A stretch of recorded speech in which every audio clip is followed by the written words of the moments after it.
சபையை குறித்து பார்த்துட்டு இருக்கிறோம். விசுவாச அறிக்கையிலே சர்ச்சு தான் நிறைய எழுதியிருக்கிறாங்க. இந்த 15 பேராகிராஃப் எழுதிக்கிறாங்க. 26 அதிகாரத்துல கடந்த 2 வாரமா அதை பார்த்துட்டு இருக்கோம். ஆலையா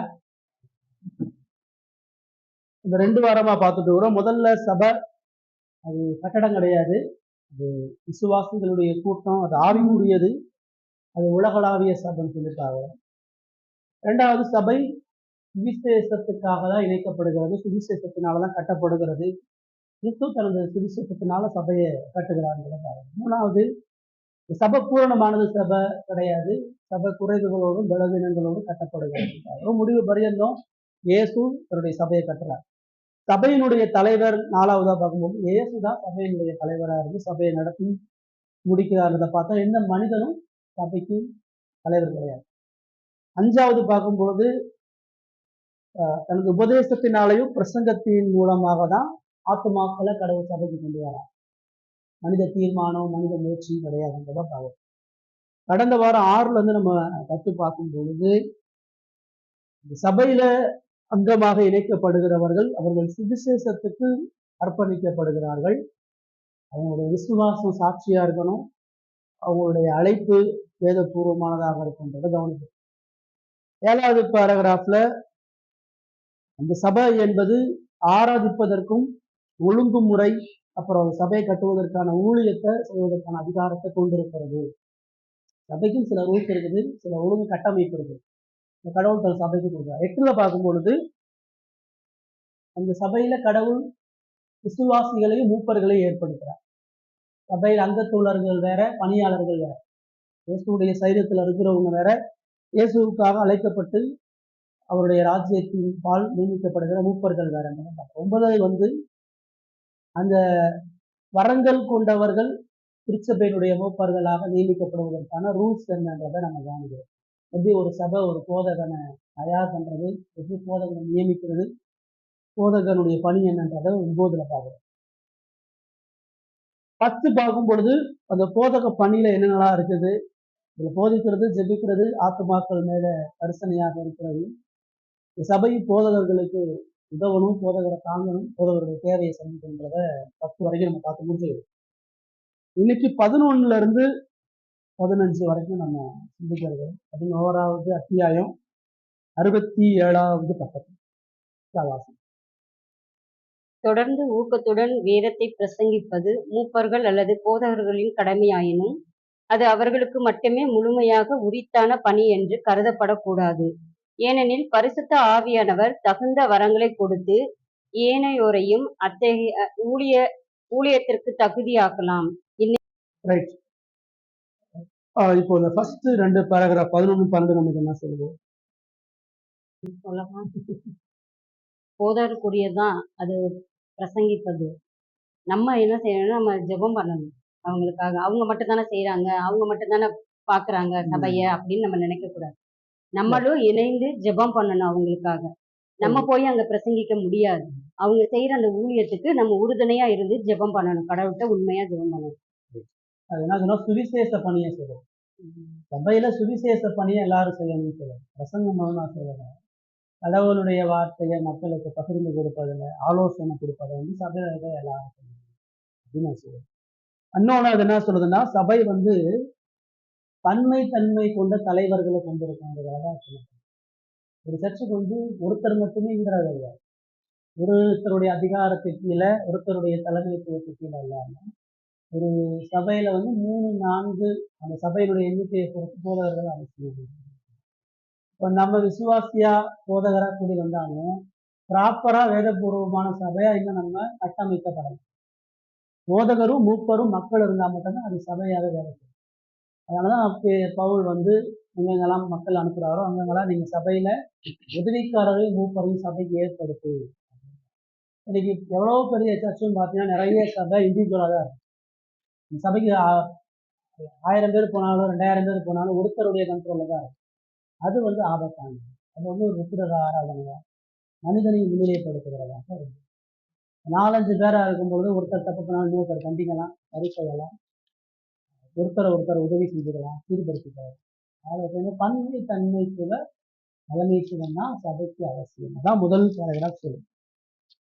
இரண்டாவது பேராகிராஃப், சந்தர்ப்பம் கூடி வருகிற போதுன்னா இப்ப நம்ம சபை எல்லாம் கூடி வரும்போது அப்படி அந்த மாதிரி சூழ்நிலைக்கு ஏற்றவர்களை பத்தி என்ன மெம்பர்ஷிப் இம்பார்ட்டன்ட். சந்தர்ப்பம் கூடி வருகிறவரை எல்லா விசுவாசிகளும் உள்ளூர் சபைகளோடு தம்மை இணைத்துக் கொள்ளும் கடமை பொறுப்பை கொண்டுள்ளார்கள். ஏன் இங்க சேர்த்திருக்கிறாங்க அப்படின்னா, சில பேர் விசுவாசியா இருப்பாங்க, ரட்சிக்கப்பட்டோம்னு சொல்லுவாங்க, நான் சர்ச்சுக்கு தன்னை கமிட் பண்ண மாட்டேன், நான் சபையில என் அங்கமா இணைத்துக் கொள்ளாத ஒரு விசுவாசியா இருந்தது, சபையினுடைய எல்லா ஆவிக்குரிய காரியங்கள் எல்லாத்தையும் நான் பங்கு பெறுவேன், பட் எனக்கு அங்கத்துவம் மட்டும் வேணாம். அங்கத்துவம் ஏன் வேணாம்னு சொல்றாங்க அப்படின்னா, அது பொறுப்பு எதிர்பார்ப்பு. ஒருத்தர் அங்கத்துவமா இணைகிறாருன்னா அவருக்கு சில பொறுப்புகளுக்கு சில காரியங்கள், அந்த பொறுப்பை எதிர்பார்க்கு. இந்த சபைக்கு இருக்கக்கூடிய சட்டப்படி அவர் அதை செய்யணும் அப்படின்னு அங்கத்துவத்தில் இல்லாதவர்கிட்ட போய் அதை நம்ம எதிர்பார்க்க முடியாதுன்னு செய்ய முடியாது. சில நேரம் அந்த பொறுப்பை செய்ய விருப்பம் இல்லாதனால தங்களை இணைத்துக் கொள்ள மாட்டாங்க. என்னை யாரும் கேள்வி செய்யக்கூடாது, நான் ஃப்ரீயா வரைக்கும் ஃப்ரீயா போகிறேன், நான் சபைக்கு உட்பட மாட்டேன், ஆனா விசுவாசம் அப்படி ஒருத்தர் சொல்லுது. எல்லா விசுவாசிகளும் உள்ளூர் சபையிலும் தம்மை இணைத்துக் கொள்ளும் பொறுப்பை பெற்றுக் கொள்ளும். இயேசுவோட இணைந்து சபையோட இணைய மாட்டேன்னு யாரும் சொல்ல முடியும். இயேசுவோட இணைஞ்சிருக்கிற ஒவ்வொருத்தரும் திருச்சபையோட இணைந்து இருக்கணும். இந்த நாட்டினுடைய குடிமகனா நான் இணையாம நாட்டினுடைய வாழ்கிறேன், எனக்கு சிட்டிசன்ஷிப்லாம் வேணாம், எனக்கு ஆதார் கார்டு எதுவுமே வேணாம், ஆனா நான் நாட்டில் இருக்கேன், நீ ஏன் அதிகாரத்துக்கு பண்ணா இந்த குடிமகனா உனக்கு அடையாளம் தேவை, நீ சட்டத்துக்கு உட்பட்டுனா இங்க இருக்க முடியும். அதே மாதிரி சபைக்குள்ளேயும் ஒரு விசுவாசம் இணையாம இருக்கிற வரையும் அந்த விசுவாசம் சொல்ல முடியும். சபைக்கு தன் ஒற்றுமை கொடுக்காத அளவுக்கு சபை அடையாளப்படுத்த முடியாது. ரட்சிக்கப்பட்டிருக்கலாம், அவங்க பரலோகத்துக்கும் போகலாம். சபையா நம்ம ஐக்கியப்படும் பொழுது யார் நம்ம விசுவாசம் சொல்ல முடியும்னா, இயேசுடைய சரீரத்தில் இணைந்தவங்க தான் சொல்ல முடியும். இயேசுடைய சரீரத்தில் இணைந்தவங்க சபையில இணையும் அவரே சொல்றாரு. சபை அவர் தானே ஏற்பட்டிருக்கார். அதனாலதான் நீங்க பேதுரு பிரசங்கம் பண்ணும் பொழுது 3000 பேர் ரட்சிக்கப்பட்டாங்கன்னு கவுண்ட் பண்ணி நம்பர் சொல்லு. எப்படி அவன் சொன்னான்? அங்க லட்சக்கணக்கான பேர் இருக்கு, 3000 பேரு தான் தங்களை அர்ப்பணித்திருக்கிறார்கள். அப்போஸ்தலரோடு ஐக்கியப்பட்டு அவங்களுடைய உபதேசத்துக்கும் அப்பம் புக்குதலுக்கும் ஐக்கியத்துக்கும் எங்களை ஒப்புக் கொடுக்கிறோம் சொல்லியிருக்கிறாங்க. பைபிள்ல அங்கத்துவமே கிடையாது, விசுவாச கூட்டம் தான் பைபிள் சொல்லுது. இல்லவே அப்போஸ்தலர் ஒவ்வொரு அதிகாரத்திலையும் ஒவ்வொரு சபையிலையும் அங்கத்துவம் இருக்கு. 1 கொரிந்தியர்ல சபையில ஒருத்தன் சித்திய வச்சுக்கிட்டு உபச்சாரம் பண்ணிட்டு இருக்கான். இப்ப அவன் சபையில் அங்கமா இல்லாம இருந்தான், அந்த சபையில அங்கத்துவமே இல்லைன்னா அவன் சபையில இருந்து வெளியே தூக்கி கொண்டு சொல்லுவாங்க. சர்ச் மெம்பரா தன்னை ஐக்கியப்படுத்தினாலதான் அவனோட யாரும் ஐக்கியப்படாத, அவன் சபைக்கு வராதன்னு சொல்லல, உன் ஐக்கியத்துல இருந்து அவனை வெளியே போயிட்டு மெம்பர்ஷிப் இருந்து அவன் எடுக்கிறது, அங்கத்துவத்துல இருந்து அவன் எடுக்கிறான். 2 கொரிந்தியர்ல அவன் திரும்ப மனம் தரும் பொழுது அவனை திரும்ப சபைக்குள்ள சேர்த்துக்க, ஐக்கியத்துல சேர்த்துக்க.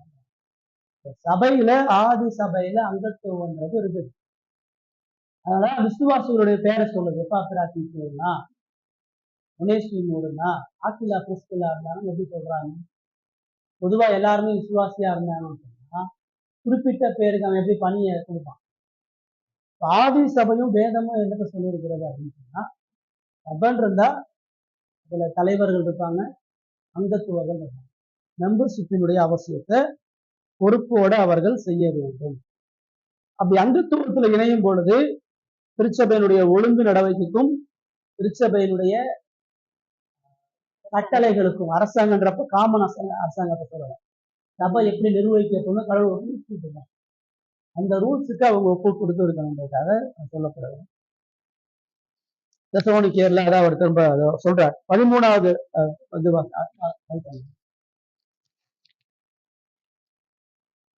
திருச்சபையின் ஏனைய அங்கத்தவர்களின் நடத்தையினால் பாதிப்புற்ற ஒரு அங்கத்தவர் அத்தகைய நிலைமையை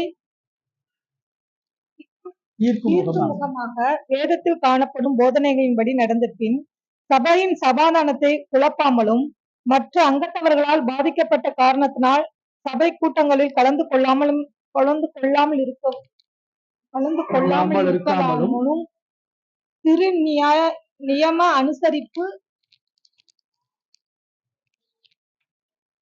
ஆகியவற்றை தவிர்க்காமலும் சபையானது இதை குறித்து மேலும் நடவடிக்கைகளை எடுக்கும் வரை கிறிஸ்துவில் தங்கியிருத்தல் வேண்டும்.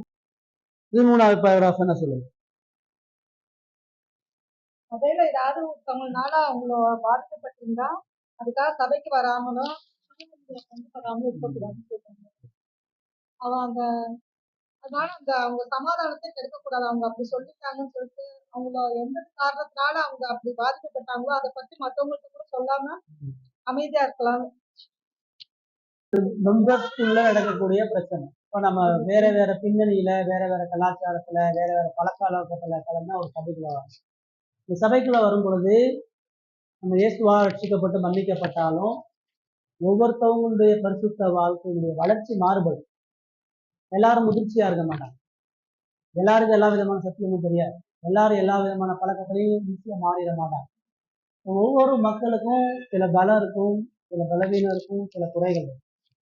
அப்படி சிலருடைய பழக்க வழக்கங்களும் அல்லது பாவ சுபாவங்களும் நம்மளை பாதிக்கும் பொழுது முதல்ல நம்ம என்ன செய்யணும்? அதை போய் மற்றவங்க சொல்லக்கூடாது, சபைக்கு சொல்லக்கூடாது. பாதிக்கப்பட்டதை மத்திய 18 என்ன சொல்லுது? உன் சகோதரன் உனக்கு விரோதமா குற்றம் பண்ணா முதல்ல நீ அவனுக்கு தனித்து போய் பேசிட்டு. ஆலயபலனுக்கு பாலனுடைய பிரச்சனை வந்தா ஏன்ட்ட வரக்கூடாது, ரவி என்கிட்ட போகக்கூடாது, முதல்ல பாலன்ட்ட போகணும். அவன் நீங்க காயப்பட்டிருந்தா அவர் வரணும் எதிர்பார்க்க கூடாது. காயப்பட்ட நீங்க என்ன செய்யணும்? முதல்ல அவர்கிட்ட போகணும். அவரே தப்பு பண்ணாலும் முதல்ல அவர்கிட்ட உட்காந்து பேசணும். அவர்கிட்ட நீங்க வேதபூர்வமா பேசணும். நான் காயப்பட்டேன், நான் வருத்தப்பட்டேன் என்ன சொல்ல பிபிலிக்கல் எவிடன்ஸோட போய் வேத பிரகாரமா இது சரின்னு. அப்படி நீங்க சொல்லும் பொழுது அவர் அதை ஒத்துக்கிட்டு மனம் திரும்பிட்டாருன்னா ஃபர்ஸ்ட் அவங்களோட முடிஞ்சிருச்சு. இப்ப அவர் செஞ்சது சபைக்கு இடைஞ்சலா இருக்குது, கிறிஸ்தவ சாட்சிக்கு இடைஞ்சலா இருக்குது. அதான் நான் வார்த்தையை கவனமா சொல்றேன். அவருடைய சுபாவம் சபைக்கு இடைஞ்சலா இருக்கணும், அவருடைய கிறிஸ்தவ சாட்சிக்கு இடைஞ்சலா இருக்கணும். அப்படி இருந்தா மட்டும் நீங்க என்ன செய்யலாம்? அது முழு சபையினுடைய ஐக்கியத்தையும் இயேசுவினுடைய நாமத்தையும் குலைச்சலாக்குறதுன்னு சொல்லி உங்களுக்கு தெரிஞ்சு வேற இன்னொரு அல்லது 2 விசுவாசத்தையும் கூட்டிட்டு போனான். இப்போயும் நீங்க பாஸ்டர் வந்துடக்கூடாது. நீங்க அவர்கிட்ட சொல்றீங்க, விளக்கப்படுத்துறீங்க, அவர் ஒத்துக்கல, அந்த பாவம் தீவிரமா இருக்கு. அடுத்து நீங்க என்ன செய்யலாம்? சபையில அவரோட இணைஞ்சவர் அல்லது உங்களுக்கு முதிர்ச்சியா செய்ய இன்னொரு விசுவாசியை கூட்டிட்டு போகலாம். இவங்க 2 பேரை வச்சு டிஸ்கஸ் பண்ணலாம். ஒருவேளை உங்க சிந்தனை தப்பா இருந்திருக்கலாம், நீங்க தவறா புரிஞ்சிருக்கீங்க. அப்ப இவங்க அதை சரியா புரிஞ்சு விளக்கப்படுறதுக்கு வாய்ப்பு இருக்கு. இப்போ இவங்களும் அவருடைய தவறை புரிஞ்சு 3 பேரா சேர்ந்து சொல்லும் பொழுது அவருக்கு நீங்க தப்பு சொல்லும் போது கூட இவருக்கு என் மேல கோபம் போலாதான் சொல்லாத நினைப்பாரு. 3-4 பேரா சொல்லும் பொழுது அவர் மேல இருக்கக்கூடிய தவறு இன்னும் ஆழமா குற்றப்படுத்தப்படும். மற்ற எல்லாரும் சேர்ந்து சொல்றதுனால இது சரி என்கிற உந்துதல் அவருக்கு அதிகமா கொடுப்பதற்கான வாய்ப்பு இருக்கு. 2வது படியில இப்ப நீங்க 2-3 பேரை போய் கூப்பிட்டோம், நீங்க 3 பேரும் சேர்ந்து டிஸ்கஸ் பண்ணி இது உண்மையாகவே ரொம்ப ஆபத்தான பாவம், இதுல ஒரு தொடர்ந்து இருக்கக்கூடாது, சபைக்கும் இயேசுவுக்கும் விரோதமானது அப்படின்னு நீங்க எல்லாம் முடிவெடுத்ததுன்னா சபையினுடைய தலைமைத்துவத்தை முடியாது. அப்பயும் இது எல்லாத்தையும் சொல்ல முடியாது. சபையில தலைமைத்துவத்துல வந்த உடனே அந்த போதக பணியில் இருக்கிறவங்க என்ன செய்வாங்க? மறுபடியும் அவரை கூப்பிட்டு சபையினுடைய தலைமைத்துவமா சேர்ந்து அவர்கிட்ட இப்போ அவருக்கு மனம் திருப்பதற்கான வாய்ப்பை நம்ம இன்க்ரீஸ் பண்ணிக்கிட்டே இருக்கிறோம். ஆபத்தினுடைய வீரியத்தை சொல்லி கொடுத்துட்டே இருக்கும். டக்கு டக்குலாம் முடிவெடுக்க முடியாது, டக்கு டக்குலாம் அவரை நியாயம் இருக்க முடியாது, டக்கு டக்குலாம் வெளியே அனுப்ப முடியாது யாரையும். அப்போ உட்கார்ந்து பேசி திரும்ப அவர் வேதபூர்வமா நடக்கப்பட்டது. இப்ப அவருக்கு ஒவ்வொரு முறையும் அவருடைய மனசாட்சியில ஆவியானவர் வாங்கி கூப்பிட்டே இருக்கிறார். நீங்க சபையில எல்லாரும் சேர்ந்து போனாலும் பரவாயில்ல, நான் மட்டும்தான் சரி, உங்களுடைய கருத்துக்களுக்கு நான் உடன்பட மாட்டேன்னு முடிவெடுக்கணும். இப்ப அது எங்க ஆயிடுச்சு? முழு சபையும் பாதிக்கும். உங்களை பாதிச்சு, இவரை பாதிச்சு சபையே பாதிக்கும். அப்ப என்ன செய்வாங்க? மெம்பர்ஸ் மீட்டிங் கூப்பிட்டு அப்பயுமே காமன் அனௌன்ஸ்மெண்ட் சொல்ல மாட்டாங்க. சபை அங்கத்துவத்தை கூப்பிட்டு சபையில யார் அவங்கள கூப்பிட்டு தான் சொல்லுவாங்க. மாதிரி இவர் இந்த பாவத்தில் இருக்கிறாரு, அது சபைக்கும் கிறிஸ்தவ சாட்சிக்கும் கேடா இருக்குது. தனிப்பட்ட முறையில சொல்லியாச்சு, விசுவாசமா சொல்லியாச்சு, அப்ப தலைவர்களா பேசியாச்சு. ஃபைனலா முழு சபையா சேர்ந்து நம்மளுக்கு வாய்ப்பு கொடுப்பாங்க. அப்படி நியாயம் இருக்க போறது. இந்த பாவத்தினுடைய தன்மையை குறித்து 2 மாசமோ 3 மாசமோ உங்க டைம், சபையெல்லாம் நாங்க ஒருமித்து இருக்கிறோம், நீங்க தான் இதுக்கு விரோதமா இருக்குது, 3 மாசத்துக்குள்ள அதுல இருந்து நீங்க மனம் திரும்பி சரி செய்யலன்னு சொன்னா சபையினுடைய அங்கத்துவமா நீங்க இருக்க முடியாது, உங்க விசுவாசியா எங்களால கருத முடியாது அப்படின்னு சொல்லி டிக்ளேர் பண்ணி அவர் வாய்ப்பு கொடுத்தார். அதுக்கு அப்புறமா அவர் தொடர்ந்து இருந்தாங்க. அதுக்கப்புறம் அவர் சபை வந்து தூக்கப்பட்டார். சபையினுடைய எந்த விசுவாச ஐக்கியத்திலையும் தூக்கப்பட்டாலும் அவருக்கான மனந்திரும்பலுக்கான கதவை சபை எப்பவுமே திறந்து கொடுக்கும். ஒருவேளை அவர் வெளியே போனதுக்கு அப்புறம் தன்னுடைய ஸ்லாக்கியத்தை ஒன்று தன்னுடைய தவறை ஒன்று மனம் திரும்பி வரும் பொழுது அந்த மனம் திரும்பலை செக் பண்ணணும். அவர் வந்து சொன்னவனே ஏற்றுக்க முடியாது. உண்மையாகவே அதை குறித்த துக்கம் இருக்குதா, பாரம் இருக்குதா, கிரியைகள் அதை செயல்படுத்த பார்த்துட்டு தான் திரும்ப சாப்பிடுவோம். இதுதான் சபையினுடைய. இன்னொன்று, இவர் மேல உங்களுக்கு கோபம் இருக்குதுன்னு, இவர் மேல கோபம் இருக்குது, ஆனா அது பெரிய பிரச்சனையா தெரியல, அது பெரிய விஷயமா இல்லை, அது 2ஆம் தரமான விஷயமா இருக்குது. அப்படி இருக்கிற பட்சத்துல அவரு திருவிருந்துல பங்கு பெறும்பொழுது நீங்களும் திருவிருந்து பங்கு பெறும், அவரு சபையில் அணையும் பொழுது நீங்களும் சபையில் அணையும். நீங்க அவரை பார்க்கும்பொழுது பேசாம அவரோட ஐக்கியப்படாம திருப்பிட்டே போனீங்க, அதுவும் ஆபத்தான. இந்த 2 பேரும் ஒப்புற வானா மட்டும்தான் திருவிருந்துல பங்கு பெற முடியும். சபை ஐக்கியம் 2 பேரும் முரண்பட்ட இருதயத்தோடு திருச்சபையில அப்படி சபை கூப்பிட்டா 2 பேரும் சீக்கிரம் ஒப்புறாங்க. பிலிப்பியர்ல அவர் சொல்றாரு, யோதியாலும் சிந்தியாலும் பார்த்து சொல்றாரு, 2 பேரும் முரண்பட்டு ஒருத்தர் பேசி ஒப்புறாங்க. இப்போ அதெல்லாம் சின்ன சின்ன பாவம், அதெல்லாம் சகிச்சு போகக்கூடிய பாவம், விட்டு போகக்கூடிய பாவத்துக்காக பலவீனம், அதெல்லாம் நம்ம சகிச்சு போவோம். வேதம் எந்த இடத்துல ஒழுங்கு நடவடிக்கை என்று சொல்லுதுன்னு சொன்னா, ஒண்ணு அவர் கிறிஸ்தவ சாட்சியை கெடுத்து கிறிஸ்தவன் அற்றவனா வாழணும், இது சபையினுடைய சத்தியத்துக்கும் அடிப்படை காரியங்களும் முரண்பாடா இருக்கப்ப மட்டும்தான் ஒழுங்கு. அதை தவிர மற்ற எல்லா காரியங்களும் போட்டுதான் நம்ம போகும். இவர் பேசாம அமைதியாக தான் இருப்பார், இவர் பேசவே மாட்டேன்றாரு, நான் கோவப்பட முடியாது. அவர் பேசிட்டே தான் இருப்பார், இவரோட பேசிக்கிட்டே இருக்கிறாரு, நான் கோவப்பட முடியாது. சில பேர் சிரிச்சுட்டே இருப்பாங்க, சில பேர் சிரிக்கவே மாட்டாங்க. இப்படி பல சுபாவத்தோடு பின்னணியோட மக்கள் இருப்பாங்க. அதெல்லாம் நம்ம பொறுத்து கொண்டு சகித்து கொண்டு போகணும். இவருக்கு வயசாயிருச்சு, இவருக்கு சுகர் இருக்கு, பிபி இருக்குது, இவரையும் ஆராதனையில தூங்குறாரு அப்படின்னா அவரை வந்து தூங்கணும்னு நினைச்சு அவங்க தூங்குறாரு. ஆனாலும் அவர் நம்ம சொல்றோம் தூங்கக்கூடாதுன்றோம், முழிச்சிருங்கன்றோம். இதெல்லாம் புரிஞ்சுக்கணும். ஒரு பெண்களுக்கு சில பிரச்சனை இருக்கும், குழந்தைகளுக்கு சில பிரச்சனை இருக்கும், சபையில் அங்கத்துவமா ஒவ்வொருத்தருக்கும் ஒவ்வொரு பிரச்சனை இருக்கும். அது எதுல சகிச்சு போகணும், எதுல விட்டு கொடுக்கணும், எதுல ஒருவர் மனத்தாண்மையா என்னென்ன, மேலா என்னென்ன அப்படின்றத பார்க்கணும். ஏதோ லேட்டாவே வருவாங்க, நம்ம அதை கூப்பிட்டு வான் பண்ணணும்.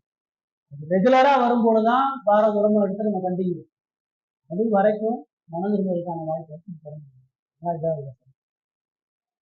ஓகே, கடைசியா 14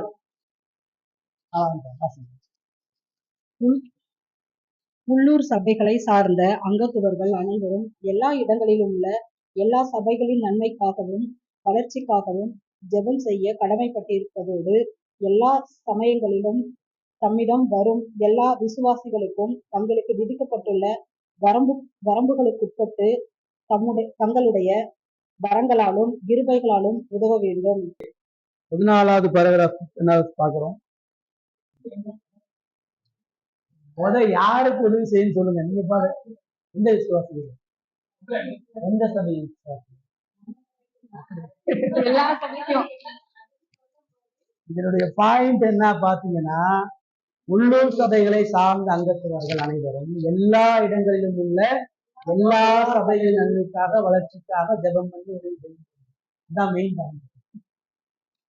என்ன சொன்னா, எந்த ஒரு சபையும் இண்டிவிஜுவலா இயங்கக்கூடாதுன்னு சொல்லுங்க, தனியா இயங்கக்கூடாது. நமக்கு யாரோட ஐக்கியம் இல்லை, நம்மளும் நம்ம மட்டும்தான் தோன்றாங்க.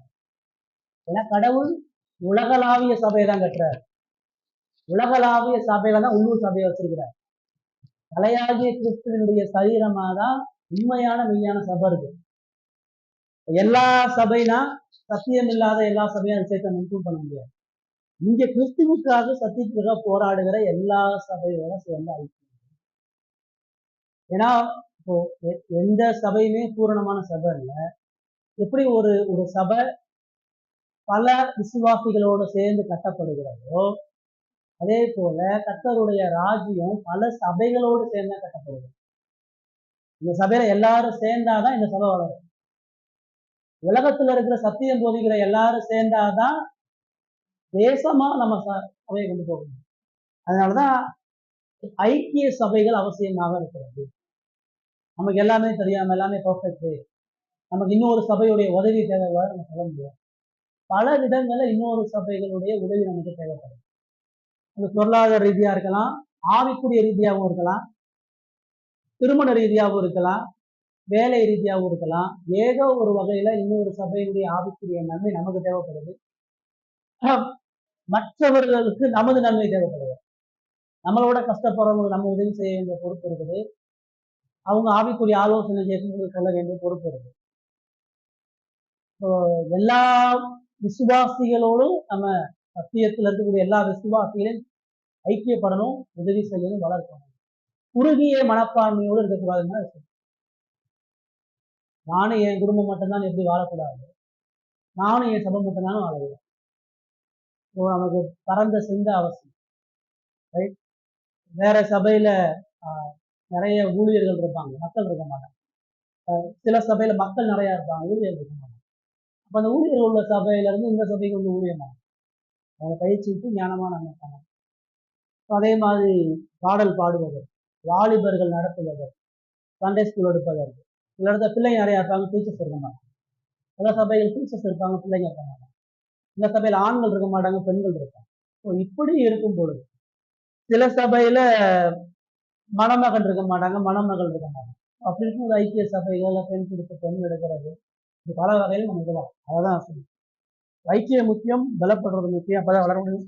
சில நேரம் நம்ம சரி நினைச்சிட்டு இருக்கோம், வேத பிரகாரமா தப்பா இருக்கும். நம்மளை கரெக்ட் பண்றதுக்கு அனுபவம் முக்கிய சபைகள் நமக்கு தேவை. வளர்ந்து வர சபைகளுக்கு நம்முடைய அனுபவம் தேவைப்படும். இப்படிதான் நம்ம சரி செய்யணும். விசுவாசிகள் எப்படி முதிர்ச்சி ஏற்ற மாதிரி செயல்படணும், சபையும் செயல்படணும் என்ற சொல்லுது. ஐக்கியம் உதவி ஒரே சிந்தையோடு நம்ம இருக்கணும். ரைட். கடைசியா 15வது சில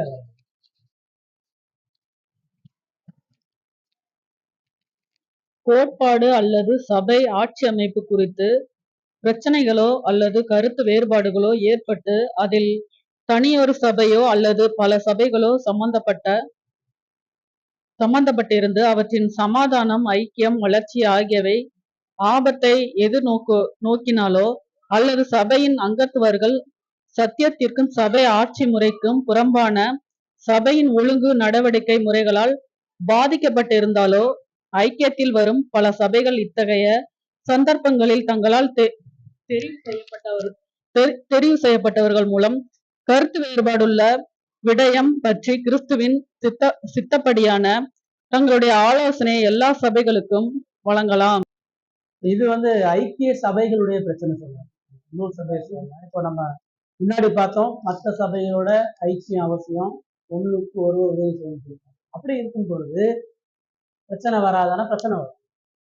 வீட்டுக்குள்ளேயே பிரச்சனை வருது, 4-5 பேரா வந்து பிரச்சனை வருது. அப்போ 10-20 சபையை ஐக்கியப்பட்ட 30-40 சபையை ஐக்கியப்பட்ட நிறைய வித்தியாசம், நிறைய பிரச்சனை வரும். அப்படி அந்த பிரச்சனை எப்படி சரி பெயர்தா? அப்போஸ்தலர் 15 ஒரு பிரச்சனை வரும். நிறைய இடங்கள்ல போய் பவுல், பேதுரு எல்லாம் சபையை நாட்டும் பொழுது அந்தியோகியா சபையில யூத விசுவாசிகள் பழையபடி நம்ம யூதர்களை போல வாழணும், யூதர்கள் தான் ரசித்திருக்காரு, விருத்த சேதனம் பண்ணணும், பழைய உடன்படிக்கையை கை கொள்ளணும், மோசையினுடைய பிரமாண அவசியம்னு ஒரு போதனை கொண்டு வராங்க. இப்ப அந்த சபைக்குள்ள பிரச்சனை வரும்பொழுது அவங்களுக்கு அது எப்படி தீர்க்கணும்னு தெரியல. அது வளர்ந்து வருகிற சபையில ஆலோசனைக்காக அவங்க என்ன பண்றாங்க, அனுபவம் உள்ள எருசலேம் சபையில பேதுருக்கிட்டையும் பர்னபாவையும் பவுலை அனுப்பி ஆலோசனை பண்ணுறாங்க. இப்ப அங்க எல்லா சபைகளுடைய மூப்பர்களும் கூடி வர்றாங்க. எல்லா மூப்பர்களும் கூடி வந்து வேதத்தை ஆராய்ச்சி பார்த்து முடிவெடுக்கிறாங்க. முடிவெடுக்கும் பொழுது அந்த தீர்மானம் அந்த கூட்டத்தினுடைய ஐக்கியத்துக்கு ஒரே நோக்கமா இருக்கு. நம்ம சத்தியமா சபையா கூடி வரும் பொழுது பழைய ஏற்பாட்டினுடைய உடன்படிக்கையோ விருத்த சேதனத்தையோ மோசையினுடைய பிரமாணத்துக்கோ நம்ம அடிமைப்படலை, சிலுவையின் மூலமாக ரட்சிப்பதை நம்ம விசுவாசிக்கிறோம். இதுதான் உண்மையான சபைகளுடைய போதனை சொல்லி டிக்ளேர் பண்றாங்க. அதை பின்பற்றுறவங்க மட்டும்தான் அப்போஸ்தல ஐக்கியத்துல இருக்க முடியும். அதை பின்பற்றாதவங்க அந்த ஐக்கியத்துல இருக்க முடியும். அப்ப ஐக்கிய சபைகளுக்குள்ளாக பிரச்சனை வரும்பொழுது ஒரு டாக்டரின்ல, இப்போ உதாரணத்துக்கு 19ஆம் நூற்றாண்டுல லண்டன்ல இந்த ரிஃபார்ம்டு பேப்டிஸ்ட் ஒரு யூனியன் இருந்துச்சு. பேப்டிஸ்ட் சபைகளுடைய ஒரு ஐக்கியம் இருந்துச்சு. அதுல நிறைய நல்ல போதகர்கள் இருந்தாங்க. அப்போ அந்த காலகட்டத்துல இந்த டார்வின் தியரி என்று சொல்லி பரிணாம கொள்கை, குரங்கு வந்த மனுஷன் இருந்தான். அப்பதான் சயின்ஸ் வந்து வளர்ந்துட்டு வருது. அமீபால இருந்து பூச்சி வந்து, பூச்சியில இருந்து பறவை வந்து, நாய் வந்து, குரங்கு வந்து மனுஷன் இருந்தான். எல்லா பாட புத்தகங்களையும் அது வருது. சொல்லப்போனா அதை கண்டுபிடிச்சவரே ஒரு பாஸ்டர், டார்வின்றது ஒரு ஊழியர். அவர் தான் அந்த கொள்கையை கொண்டு வராரு. பேப்டிஸ்ட் யூனியன்ல வந்து அதை ஏத்துக்கிறாரு. அப்ப அதுல வந்து ஸ்பர்ஜன், நம்ம படிக்கக்கூடிய ஸ்பர்ஜன் வந்து இல்ல இது வேதத்துக்கு விரோதமாகும், இது அடிப்படை படைப்பு குறித்து தவறான ஒரு போதனை சொல்லி அங்கெல்லாம் இருக்கவங்க சொன்னாங்க. அவங்க எல்லாரும் உரைமிட்டு கருத்து இருந்தாங்க, ஸ்பர்ஜன் மட்டும் தனியா இருந்தாங்க. அப்ப இந்த கருத்து முரண்பட்டா மட்டும் எங்களோட நீங்க ஐக்கியம் பண்ணலாம்னு சொல்லும்போது இந்த பேப்டிஸ்ட் யூனியன்ல இருந்து தன்னை பிரிச்சுட்டு நான் இவங்களோட ஐக்கியப்பட முடியாது, நான் சபையை பிடிச்சிருக்கேன். இதை போல ஐக்கிய சபைகளா கூடி வரும்பொழுது சில தவறான போதனைகள்ல ஏதோ ஒரு சபை முன்னெடுக்கும் பொழுது, சபையை பாதிக்கக்கூடிய உபதேசமா இருக்கும் பொழுது அந்த ஐக்கியத்தை விட்டு அந்த சபை பிரிஞ்சு போகலாம். என்ன சொல்ல, அந்த ஐக்கியம் என்பது ஒரு சபை இன்னொரு சபை மீது அதிகாரம் செலுத்த முடியாது. மதுரை சபை நமக்கு பொருளாதார ரீதியா உதவி செய்யறாங்கன்னா இந்த சபையினுடைய நடவடிக்கைகளை அவங்க தெரிஞ்சுக்கலாம். ஆனா இந்த சபையில் அவங்க எந்த தீர்மானத்தையும் கொண்டு வர முடியாது. நீங்க இவங்களுக்கு இதை செய்யுங்க, இந்த இடத்துல கூட்டத்தை நடத்துங்க, இப்படி ஆராதனை நடத்துங்கன்னு அவங்க ஆலோசனை தான் கொடுக்குறாங்க. அந்த சபையில இருக்கிற போதகர்கள் அவங்களுடைய தீர்மானத்தை இங்க உட்புகுத்த முடியாது.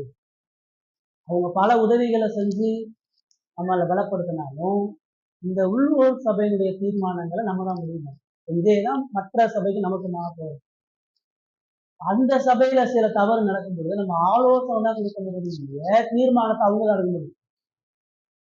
ஒவ்வொரு உள்ளூர் சபையும் அதனுடைய சுதந்திரத்தை கொண்டுதான் இந்த ஐக்கியத்தை நம்ம அந்த ஐக்கியம் ஏற்படும் பொழுதே நம்ம இந்த சத்தியத்துக்காக, இந்த நோக்கத்துக்காக தான் இந்த ஐக்கியத்துல இறங்குறோம். இந்த ரூட்ஸை மீறும் பொழுது இந்த ஐக்கியத்தை விட்டு நம்ம பிரிஞ்சு போயிடலாம். அதுதான் அந்த ஐக்கியத்தினுடைய நோக்கம். அந்த ஐக்கியத்துல ஒரு பாஸ், இவர் செக்ரட்டரி யாரும் இல்லை, எல்லாரும் போதகர்களா இருக்கனால எல்லா போதகர்களுக்கும் அந்த அதிகாரம் இருக்கு. எல்லாரும் ஒருமித்த சிந்தையில ஒரு தீர்மானத்தை கொண்டு வராங்க. அதை நம்ம வேதபூர்வமா ஏற்றுக்கொண்டு நடைமுறைப்படுத்துறோம். அந்த தீர்மானம் நமக்கு பிடிக்கல, அது நமக்கு வேதபூர்வமாக்கதா சொல்லிருக்கோம்னா அந்த ஐக்கியத்துக்கு நம்ம வெளியே வந்தோம். அப்படியே நம்ம தவறாவே நடத்தி அவங்க நம்மளை கண்டிச்சாலும் அவங்க ஆலோசனை தான் கொடுக்க முடியுமே, தீர்மானத்தை உட்புகுத்த முடியாது. சபை சுதந்திரமானது. அது இயேசு, ஒவ்வொரு உள்ளூர் சபைக்கு தலைவர் இயேசு தான். எந்த டயோசிஸும் எந்த செக்ரட்டரியும் எந்த சபையும் ஆள முடியாது. சிஎஸ்ஐ ஆங்கிலிக்கன் சபையெல்லாம் பார்த்தீங்கன்னா இந்த சிஸ்டம் ஒரு பெரிய பிரச்சனை. அவங்க அந்த ஹெட்ல இருக்கு இவங்க முடிவு பண்றதா லோக்கல் இருக்கக்கூடிய பாஸ்டருக்கு நடக்கும். இந்த சபையில ஒரு பாஸ்டர் இருக்கிறாருன்னா இந்த சபைக்கு அந்த பாஸ்டருக்கு ஒரு நெருங்கிய மெய்ப்ப நாடு உறவு இருக்கும் பொழுது அந்த டயோசிஸ்க்கு இந்த போதகரை பிடிக்காது. இவர் ஒழுங்கா கைத்து கொடுக்கறது இல்லை, ஒழுங்கா செய்யறது, இவரை தூக்கி அந்த சபைக்கு போட்டுக்கணும் அப்படின்வாங்க. அப்ப அதை வந்து சபையும் கேட்க முடியாது, அந்த போதகரும் கேட்க முடியாது. அப்ப சபைக்கு மேல ஏசு செய்யக்கூடிய அதிகாரத்தை அந்த டயோசிஸ் செய்யும். அது வந்து வேதபூர்வமற்றது, அப்படி கிடையாது. நம்ம என்ன உதவி செஞ்சாலும் ஐக்கியப்பட்டாலும் நமக்கு கீழே இருக்கக்கூடிய சபைகளுக்கு உதவினால நம்ம அதிகாரத்தை அவங்க செலுத்த முடியாது. அவங்க அந்த சபையுடைய அதிகாரத்தை அவங்க தான் செலுத்த முடியும். இந்த சபைக்கு உள்ளுக்குள்ள பிரச்சனையை அவங்க யாரும் தலையிட்டு தீர்க்க முடியாது, நம்ம தான் பேசிக்கணும். அதுதான் ரைட். அப்போ சபையை குறித்து இவ்வளவு விஷயங்கள் உள்ள அடங்கியிருக்கு. தொடர்ந்து வீட்டில் உட்காந்து பாருங்க. உங்களுக்கு எது சந்தேகம் கேள்வினா கூட நீங்க கேட்கலாம். நம்ம ஜெபம் பண்ணலாம்.